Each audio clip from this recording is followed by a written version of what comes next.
नमस्कार दोस्तों, स्वागत है आपका मेरे YouTube channel Datta reading point में।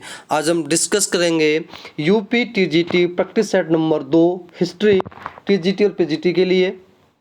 अगर आप चैनल पर नए हैं तो सबसे पहले आप सब्सक्राइब कर लीजिए ताकि आपको और भी वीडियोस मिल सकें। साथ ही साथ हम यहाँ पे जीआईसी प्रवक्ता के लिए प्रैक्टिस सेट लगा रहे हैं और 2 प्रैक्टिस सेट होने के बाद हम इसके बाद ज्योग्राफी प्रैक्टिस सेट करेंगे, उसके बाद पॉलिटी का, उसके बाद हम जाएंगे इकोनॉमिक्स पे। यानी कि हम लगभग 10 से 12 सेट हिस्ट्री, 10 पॉलिटी, 10-15 ज्योग्राफी और इसके साथ इकोनॉमिक्स के सेट हम यहाँ पर लगातार करते रहेंगे जब तक एग्जाम नहीं हो जाता। अब से ये रेगुलर रहेगा।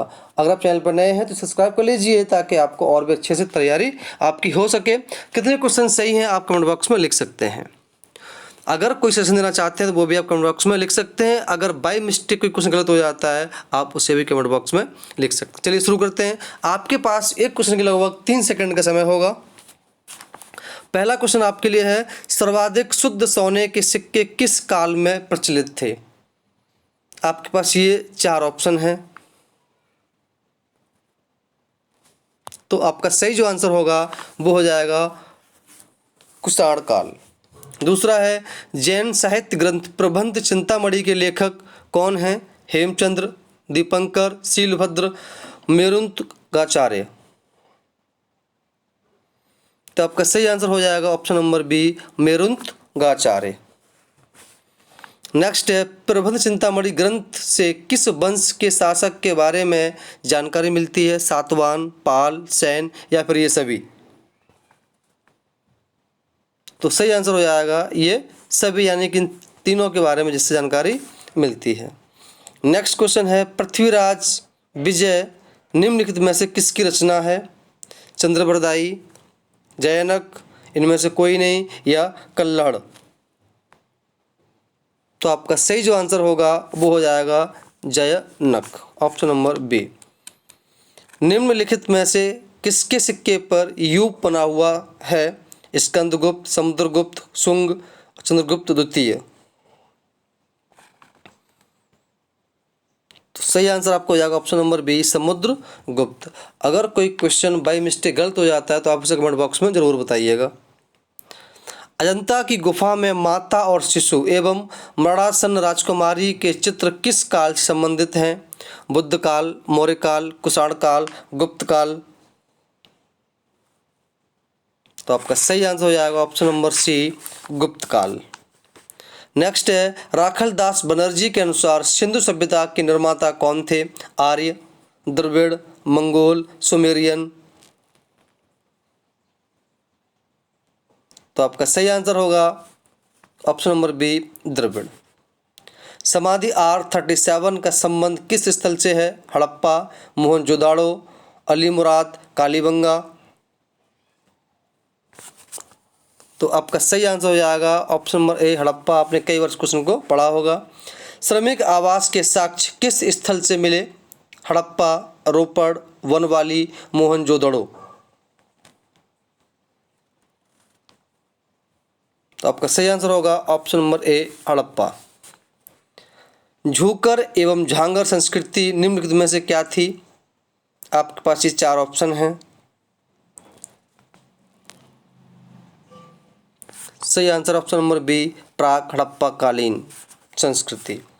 नेक्स्ट है, लोथल किस नदी के किनारे अवस्थित है? भोगवा, घग्गर, रावी, सतलज? सही आंसर है आपका भोगवा नदी के किनारे। निम्नलिखित में से किस स्थल की खुदाई बीबी लाल और बी थापर द्वारा करवाई गई थी? आपके पास ये 4 ऑप्शन दिए गए हैं, तो सही आपका आंसर हो जाएगा कालीबंगा। कौन सा हड़प्पा कालीन नगर अरब सागर तट पर स्थित है? बालाकोट, कोटबीजी, सुतका गेंडोर, कालीबंगा? सही आंसर है बालाकोट, ऑप्शन नंबर 1। निम्नलिखित में से कौन सा पुरास्थल कच्छ के रण में स्थित है? धौलावीरा, कुंतासी, अलीमुराद, रंगपुर? सही आंसर है धौलावीरा। हड़प्पा वासी टिन कहाँ से मंगवाते थे? अफगानिस्तान, दक्षिण भारत, झारखंड, राजस्थान। सही आंसर है अफगानिस्तान से हड़प्पावासी टिन मंगवाते थे। हड़प्पावासियों का मेसोपोटामिया में प्रवेश के लिए एक महत्वपूर्ण बंदरगाह था मेलुआ, दिलमुन, माकन और। सही आंसर है ऑप्शन नंबर डी और। सिंधु सभ्यता बाढ़ के कारण नष्ट हुई, ये किसका कथन है? मैके, चाइल्ड, हवीलर, कौसाम्बी। ये अर्नेस्ट मैके का स्टेटमेंट है। निम्नलिखित में से किसके अनुसार मध्य एशिया आर्यों का मूल स्थान था? मैक्स मुलर, तिलक, गाइल्स, सरस्वती जी। तो सही आंसर आपका हो जाएगा ऑप्शन नंबर एक, मैक्स मुलर के अनुसार जो आर्य थे वो मध्य एशिया के थे। किस नदी का प्राचीन नाम सदा नीरा था? गंडक, सरस्वती, गोमती, गंगा। ये आपकी है गंडक।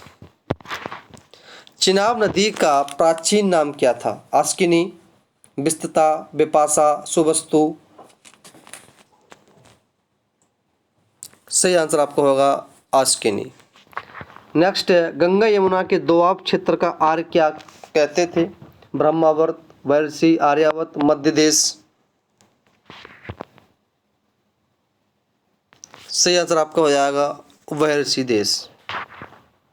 आर्यों का ब्रह्मावर्त किस प्रदेश को इंगित करता है था? कुरुक्षेत्र के निकट का प्रदेश, गंगा यमुना का दोआब, हिमालय एवं विंध्य के बीच, या पूर्वी भारत। सही आंसर है कुरुक्षेत्र के निकट का प्रदेश। रोपड़ किस नदी के किनारे अवस्थित है? रावी, ब्यास, चिनाब, सतलज। सही आंसर सतलज। निम्नलिखित में से किस जगह पर पत्थरों से निर्मित एक विशाल दुर्ग मिला है? अली मुराद, आलमगीरपुर, बालाकोट, सुतका, गैंडोर। ये जो मिला है ये मिला है आपका ऑप्शन नंबर ए, अली मुराद में। मनुष्य की अस्थि राख से भरा बर्तन किस स्थल से प्राप्त हुआ है? सुतका, गैंडोर, धौलावीरा, बनवाली, कोटदीजी। सही आंसर है सुतका, गैंडोर। मोहनजोदाड़ो के स्नानगार के फर्श की ढाल किस दिशा की ओर हुआ करती थी? समतल, पूर्व से पश्चिम, उत्तर से दक्षिण, दक्षिण से पश्चिम। सही आंसर है दक्षिण से पश्चिम की ओर। मोहनजोदाड़ो के स्नानगार को तत्कालीन विश्व का आश्चर्यजनक निर्माण किसने बताया? मार्शल, मैके, व्हीलर, मैक्स मुलर। तो ये बताया गया मार्शल जी के द्वारा। बंदरगाह के साक्ष्य किस प्रस्थल से मिलते हैं? सुतका, गैंडोर, धौलावीरा, मोहनजोदाड़ो, लोथल। तो आपका सही आंसर है लोथल। हड़प्पा कालीन अधिकांश मोहरों का निर्माण किस से हुआ है? सैलखड़ी से, तावा से, हड्डी से, पत्थर से। तो आपका सही आंसर हो जाएगा सैलखड़ी। हड़प्पा कालीन अधिकांश मोहरों पर निम्नलिखित में से किसके चित्र मिले हैं? एक सरंगी सांड, बाघ, गैंडा, हाथी। तो यहाँ चित्र मिले हैं वो मिले हैं एक सरंगी सांड। हड़प्पा सभ्यता के मकानों के बीच में निम्नलिखित में से क्या होता था? आंगन, यज्ञकुंड, चूल्हा, कुआं। यहाँ जो हुआ करता था वो था आंगन, मकान के बीचों बीच। अनाज पीसने की पत्थर की चक्की के दो पार्ट कहाँ से मिलते हैं? लोथल से, हड़प्पा से, अलीमुराद से, मोहनजोदड़ो से। तो ये जो मिलते हैं वो मिलते हैं आपके लोथल से। बने हुए सूती कपड़े का साक्ष्य कहाँ से मिला है? लोथल, मोहनजोदाड़ो, कालीबंगा, वनवाली। ये जो मिला है ये मिला है Mohenjodaro, option number C. Harappa वासी लार्जवद कहाँ से मंगवाते थे? अफगानिस्तान, राजस्थान, बक्सा, मेसोपोटामिया। तो सही आंसर हो जाएगा मेसोपोटामिया। हड़प्पा संस्कृति में मंदिर के अवशेष कहाँ से प्राप्त हुए हैं? मोहनजोदड़ो, रंगपुर, बालाकोट या इनमें से कोई नहीं। तो सही आंसर इनमें से कोई नहीं, कहीं पर भी हड़प्पा सभ्यता में मंदिर के साक्ष्य नहीं मिलते हैं। मोहनजोदड़ो से प्राप्त सील पर कितने मुख वाला पुरुष ध्यान की मुद्रा में बैठा हुआ है? 2 मुख वाला, 3 वाला, 5 वाला, 4 वाला। तो सही आंसर है 3 मुख वाला व्यक्ति।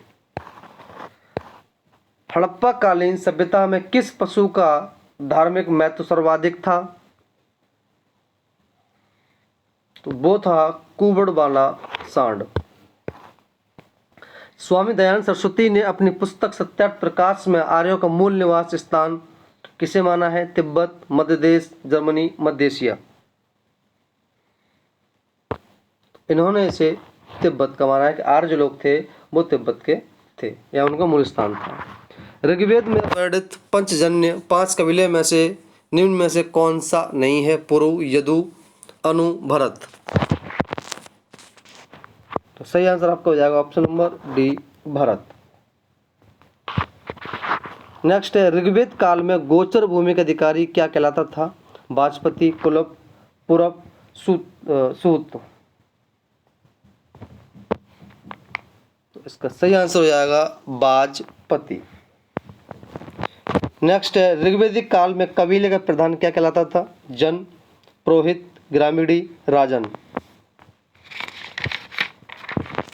तो आपका सही आंसर हो जाएगा ऑप्शन नंबर बी, राजन। नेक्स्ट है, ऋग्वेदिक काल में राजा की सहायता के लिए निम्न में से कौन होता था? पुरोहित, ग्रामीण, सेनानी या फिर सभी। तो सही आंसर है ये सभी। ऋग्वेदिक काल में रत्नियों की संख्या कितनी थी? 5, 10, 12, 7। तो सही आंसर आपका हो जाएगा 12। दुर्ग का स्वामी क्या कहलाता था?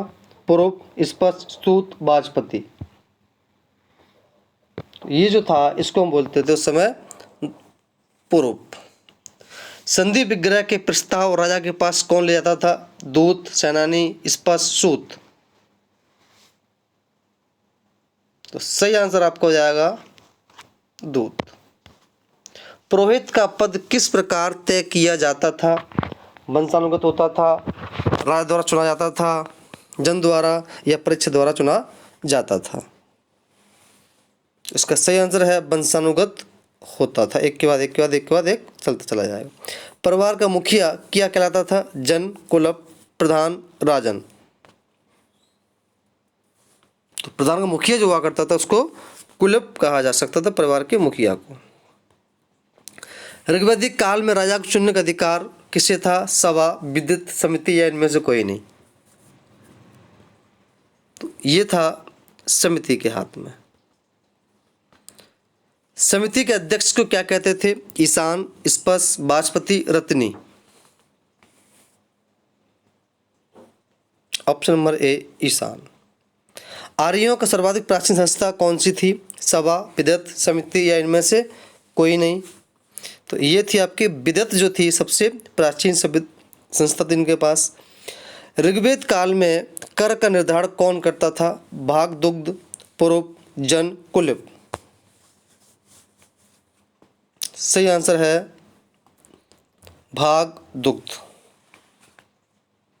मध्यकालीन भारत में गुलाम वंश का शासन काल क्या था? आपके पास 4 ऑप्शन दिए गए हैं। पहला आपका है सही आंसर 1206 से 1290 ईस्वी। ये आपका था गुलाम वंश। निम्नलिखित में से कौन गुलाम वंश का शासक नहीं है? कुतुबुद्दीन ऐबक, बहमसा, इल्तुतमिश, खुशक शाह। सही आंसर है खुशक शाह। बहुत कम नाम सुना होगा आपने इसका। सिंहासन पर बैठने के समय कुतुबुद्दीन ऐबक को किसके विद्रोह का सामना करना पड़ा? गैसुद्दीन मोहम्मद, ताजुद्दीन एल्दौज, नसरुद्दीन कुबाचा। तो इसका सही आंसर है ये सभी। विद्रोह को दबाने के लिए कुतुबुद्दीन ऐबक ने क्या किया? वैवाहिक संबंध कायम किया, राज का बंटवारा, विद्रोह को बेरहमी से कुचला, उपरोक्त में से कोई काम नहीं किया। तो इसका सही आंसर होगा ऑप्शन नंबर ए, वैवाहिक संबंध को कायम किया। इतिहासकार मिनहाज ने किस शासक को हातिम द्वितीय कहा है? कुतुबुद्दीन ऐबक, इल्तुतमिश, रजिया सुल्तान या बलबन? तो सही आंसर आपका हो जाएगा कुतुबुद्दीन ऐबक। विद्वान हसन निजामी को किसका संरक्षण प्राप्त था? इल्तुतमिश, रजिया, ऐबक, बैराम शाह? तो सही आंसर आपका हो जाएगा कुतुबुद्दीन ऐबक। शेख ख्वाजा का कुतुबुद्दीन बख्तियार काकी की स्मृति में कौन सी इमारत बनाई गई थी? उब्बतुल इस्लाम मस्जिद, दैदन का झोंपड़ा, कुतुब मीनार, अलाई दरवाजा? तो ये है आपका कुतुब मीनार। कुतुबुद्दीन की चौगान खेलते समय अचानक मृत्यु के बाद लाहौर की गद्दी पर किसे बिठाया गया? आराम शाह, बैराम शाह, मसूद शाह, इल्तुतमिश? सही आंसर है आपका आराम शाह। सल्तनत काल में गौरी के समय के सरदार को क्या कहते थे? कुतुबी, मुइज्जी, चरगान या इनमें से कोई नहीं? तो सही आंसर आपका है मुइज्जी। सल्तनत काल में कुतुबुद्दीन के समय के सरदार क्या कहलाते थे? कुतुबी। अच्छा, ये तो हम कर चुके हैं अभी। तो इसका सही आंसर जो हो जाएगा वो हो जाएगा आपका कुतुबी। इल्तुतमिश का संबंध निम्न में से किस संगठन से था? चहलगानी, कुतुबी, बलबनी, मुइज्जी?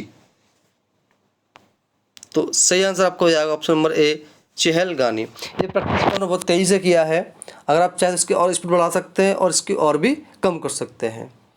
तो इसके बाद हम 2 सेट करेंगे, इसके बाद लगातार ज्योग्राफी के, फिर पॉलिटी, फिर इकोनॉमिक्स और साथ साथ में जीआईसी प्रवक्ता के भी हम यहाँ पर प्रैक्टिस सेट करते रहेंगे ताकि मौजूद स्थिति में पहुँच जाएँ। अगर आपकी वीडियो अच्छी लगी हो तो आप इसे लाइक करें, दोस्तों में शेयर करें ताकि उनके पास भी ये पहुँच सके। धन्यवाद।